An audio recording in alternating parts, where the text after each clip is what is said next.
আলাইকুম। সাবেক ভিপি ঢাকা ইউনিভার্সিটির একজন ভিপি গণতন্ত্র নেচেছে উলঙ্গ হয়ে। এই কবিতাটা খুঁজ থেকে পাইনি, কিন্তু আরেকটা কবিতাতে একটু ভালো লেগেছে।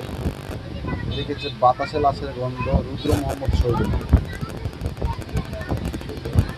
আজও আমি বাতাসে লাশের গন্ধ পাই, আজও আমি মাটিতে মৃত্যুর নগ্ন বৃত্ত দেখতে পাই। দস্যিতার কাতর চিৎকার শুনি আজও আমি তন্দ্রার ভিতরে। এদেশ কি ভুলে গেছে সেই দুঃস্বপ্নের রাত, সেই রক্তাক্ত সময়। বাতাসে লাশের গন্ধ আসে, মাটিতে লেগে আছে রক্তের দাগ।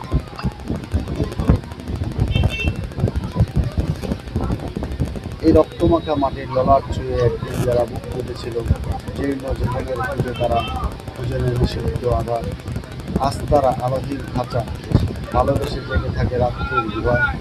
এ যেন নষ্ট জন্মের লজ্জায় আড়ষ্ট কুমারী জননী। স্বাধীনতা একই হবে নষ্ট জন্ম, একই হবে পিতৃহীন পিতাহীন জননের লজ্জার ফসল। জাতির পতাকা আজ খামছে ধরেছে সেই পুরনো শকুন। বাতাসে লাশের গন্ধ, নিয়ন আলোয় তবু নর্তকীর দেহ। দোলে মাংসের তুফান, মাটিতে রক্তের দাগ। চালের গুদামে তবু জমা হয় অনাহারী মানুষের হাত। এ চোখে ঘুম আসে না, সারা রাত আমার ঘুম আসে না। তন্দ্রার ভিতরে আমি সুন্দর শিকার করুন ছবিটা।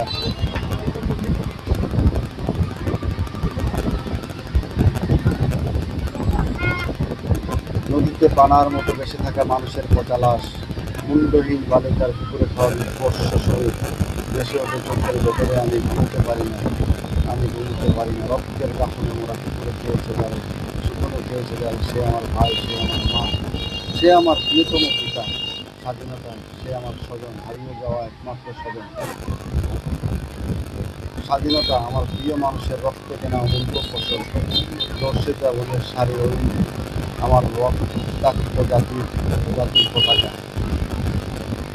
ভোরলে মার্জিত ক্ষমা দৃষ্টিতে দেখবেন। গাইলাম আমার অনুভূতি থেকে গাইলাম বা কবিতা আবৃত্তি করলাম। ভালো থাকবেন সবাই, দোয়া রাখবেন।